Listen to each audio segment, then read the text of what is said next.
बच्चों को नमस्कार। आज हम आपकी वर्कशीट नंबर 15 क्लास छठी विज्ञान जो कि आपको 20 नवंबर को करनी है वो डिस्कस करने वाले हैं। आज हम पढ़ेंगे गेटिंग टू नो प्लांट्स के अंदर रूट्स के बारे में।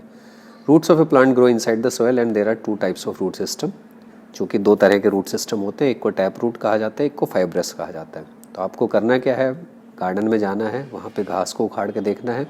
Put 3-4 seeds of gram in some wet cotton. Keep the cotton wet by sprinkling water every day until the sprouts have grown in it. After a week, try to separate the young plant from the cotton.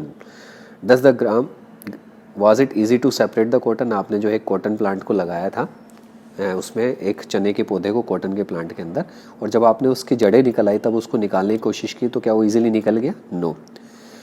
उसके बाद it is not easy to separate the cotton wool from the roots. दूसरा, आपने गाँव घर में या garden में गए, वहाँ पे जो घास लगी रहती है उसको उखाड़ के देखा तो आपने देखा कि उसको उखाड़ने में ताकत लग रही है। तो इसमें भी आपका आएगा does the grass come out easily? No. तो इससे पता चल रहा है हमें कि जो रूट्स होती हैं they hold the plant firmly in the soil and they are set to anchor the plant to the soil. तो रूट्स दो तरह की होती हैं, टैप रूट और फाइब्रस। टैप रूट बीन और मैंगो और वीट और मेज के अंदर आपकी फाइब्रस आएंगी। पौधे में जाने में आज हम जड़ों के बारे में पढ़ेंगे। तो हमें देखना है कि जड़ों के दो तंत्र होते हैं, एक मूसला और रेशेदार। बाकी एक्टिविटी अभी आपने सुनी ली, उसी तरह से हमें इसको आगे करना है। एक और एक्टिविटी है जिसमें आप देख सकते हैं कि दो वीड्स जो हैं, आपने खुले मैदान में खरपतवार को देखा हो, उसके बाद take care that their roots do not break.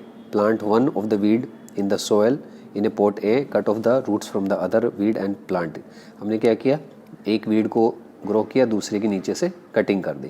तो जब उसकी हमने जड़ें काट दी तो ये पौधा हमारा सूख जाएगा और दूसरा जो है अपने स्थान पर ही वैसे ही उगता रहेगा। तो इससे पता चलता है कि जड़ें जो हैं पौधे को पानी और बाकी चीज़ें प्रदान कर रही हैं।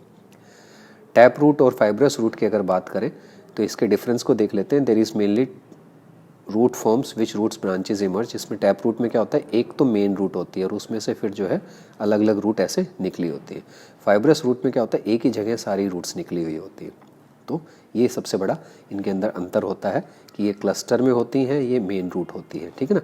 और जो टैप रूट की जो पत्तियाँ होती हैं वो रेटिकुलेट होती हैं। हमने जो पत्तियों के बारे में पहले पढ़ा था जिसमें ए से इस तरह से मिड रिब्स होती हैं और इसके अंदर जो है सीधी सीधी उसके अंदर विन्यास होता है। तो ये इनके बेसिक अंतर है। प्रश्न उत्तर देख लेते हैं। What is the function of roots, ये आपको जो है पहला और दूसरा प्रश्न अगली स्लाइड में मिलेगा। फिल इन द ब्लैंक्स को देख लेते हैं। Roots are the part of plant that grow inside the soil.